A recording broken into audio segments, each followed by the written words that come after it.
Laser lights are everywhere, from barcode scanners to cutting thick metal pieces for automobiles. We have also used lasers at least once in our lifetime, even if it was not as powerful to cut through metal. But how does the laser work? How do we get that straight beam of light?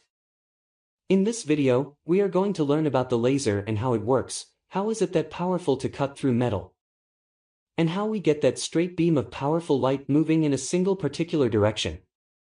Laser stands for light amplification by stimulated emission of radiation. We will also learn what is the meaning of every single word in the full form of the laser.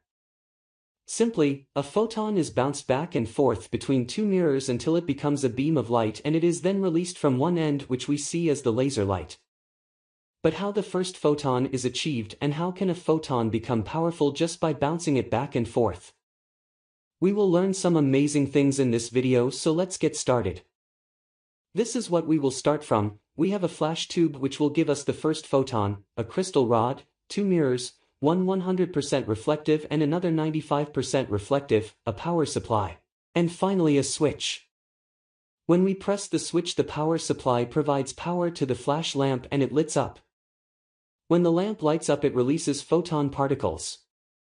Those photon particles are absorbed by the electrons present in optical materials like glass, crystal, etc. When the electron absorbs the photon, it gets into an excited state or stimulated form and jumps from one level to another level, but it cannot maintain that state, so it jumps back to the previous level known as the ground state. When the electron jumps to the ground state, it releases a photon particle. But if the electron is already in an excited state and gains energy, then it will release two photon particles when deducing to the ground state. That one photon particle is doubled again and again or amplified. Then the photon particles that are exactly perpendicular to the mirrors are bounced between two mirrors, and when bouncing between mirrors they encounter even more electrons, and the same process of receiving energy and doubling the photon takes place again. When there are enough photon particles, they penetrate from the mirror, which is less reflective, and that is what we see as the beam of light. As the photon exactly perpendicular to the mirror is bouncing, that's why we get a straight beam having only one direction. The number of photons released from the beam will be directly proportional to the power of the laser. If we are somehow able to use every single photon produced in the laser light, it will be the most powerful laser.